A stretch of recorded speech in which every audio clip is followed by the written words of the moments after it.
and welcome back to The Bright Side with me, Sophia. I hope you've been keeping well and that you enjoyed last week's story. Long time no see. I mean, not for you, because you will have seen this face every Friday. I know, you're welcome. But I haven't actually filmed a Bright Friday story in quite a while. It's good to be back and in a new Bright Friday hoodie, woo! I think this might be my favorite one. What do we think? I love pink. Pink to make the bright side followers wink. But yeah, new jumper, feeling fresh and feeling ready for today's Bright Friday story. We're going to be hearing from a family of 4 in Derbyshire. We've got Thomas Jorasz, his wife Melissa, and their 2 young boys, Noah and Finley. Since February of this year, they have been litter picking in their local area of Codnor, and they've been collecting glass bottles and upcycling them to fund new facilities at the nearby primary school. Before we hear from the Jorasz family, I just want to give the usual disclaimer. This video is here to brighten your day, put a smile on your face in these difficult times. But these times are changing, and I'm hoping that by the time this video is out, the UK is on the better side of things. We can only stay positive and look on the bright side. And now back to today's Bright Friday story. We're going to hear from the Jorasz family. I actually got in touch with them back in February, 2 months ago, when they were in the very early stages of the upcycling project. It's obviously progressed a lot since then, but let's first hear from where it all began. So once we had roughly 200 glass bottles on our back garden, Melissa came up with the idea to upcycle them. With the money we could potentially make from it, we decided to donate it to Codnor Primary School, where both the boys go to. And Melissa set up a Facebook page called Upcycled by the Jorasz boys, which later changed to Codnor Primary School Upcyclers due to the massive demand and success that we've had. The amount of different families helping, not only with the litter picking but also making the bottles. We've had everybody helping us just make these bottles to sell, really, so it wasn't just about us anymore.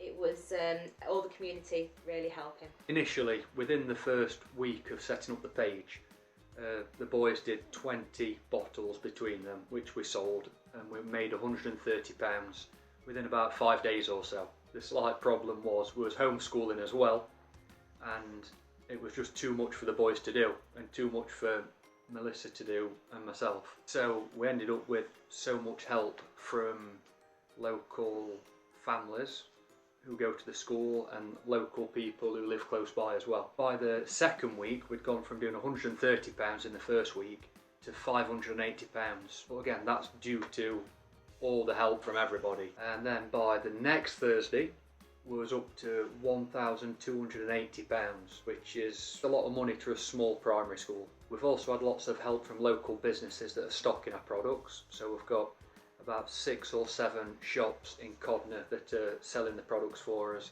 So as Thomas and Melissa said there, this project started out very small scale, just within the family, and they soon realised that they couldn't cope with the demand, and that's when the neighbours got involved and the families from Codnor Primary School. Really great to see a community coming together to help each other out and achieve a common goal that is so environmentally friendly and aware. They did extremely well in the first few weeks, but of course it hasn't stopped there. They've just been growing ever since February. Right now, as I am filming in early April, they have around 30 volunteers helping them out, and they can pick up to 50 bags of litter each time they go out. They've also raised approximately £8,200 just from upcycling glass bottles, which is just incredible. Now, you may remember back in week 3 of the Bright Friday stories, I covered the Wythenshawe Waste Warriors, who, by the way, as I'm filming, have filled 140 bags full of litter in the month of April, and a whopping 4,860 just in 2021, just in the 4 months we've had, which is, again, incredible. I love that word. I think that's my catchphrase.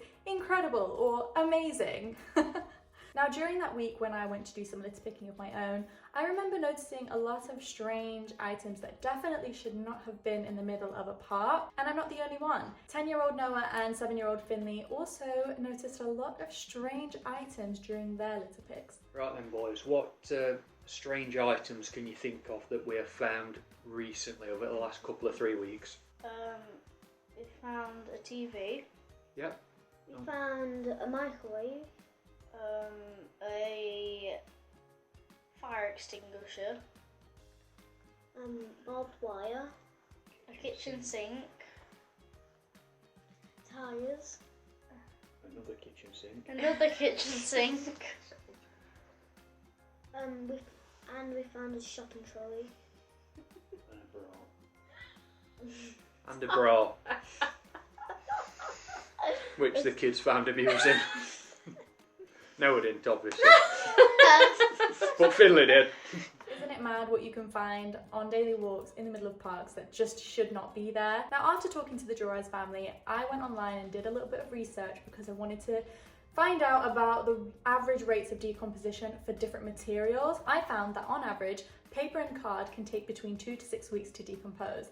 Now, I know that doesn't sound like a lot if we compare it to the 450 years that it takes for plastic to break down. But our winner, by far winner, can we even call it a winner? The one that tops it all is glass, because that can take up to, I'm just gonna pause because I don't think you're ready for this figure, 1 million years. 1 million years for one glass bottle to decompose. I think that's an outrageous figure that I don't even think most people realise. I definitely didn't realise that. I'm grateful for people like Thomas and Melissa and Noah and Finley and all the neighbours and families that are helping them out over in Derbyshire. They're making a great difference on a small local scale, and now if that could just be replicated in different areas, it could become a large scale thing. By the time that you're watching this video, I'm sure they would have done even more. They'll have more volunteers, they'll have raised even more, so I'll make sure to leave all the updated figures and numbers in the caption. I'll also leave a link to their upcycling Facebook page down below so you can check it out and see what they've been up to more recently. And if you want to get involved in something like this, then all it takes is a quick search on Facebook or Google. I'm sure you'll be able to find something similar in your area that you can help out with. And that's all for today's Bright Friday story. Thank you so much to the Jorasz family for sharing their story with us and for doing the great work they're doing. We see you, we value you, it's amazing. Thank you to all of you for continuing to support The Bright Side and for watching this video. The 10th Bright Friday story, I can't believe it. Hopefully many more to come. As always, if you have a story of your own or if you know somebody that does, then please get in touch with me because I'd love to hear it.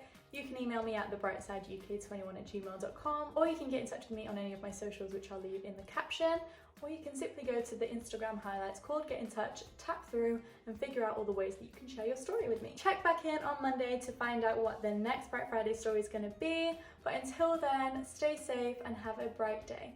Bye!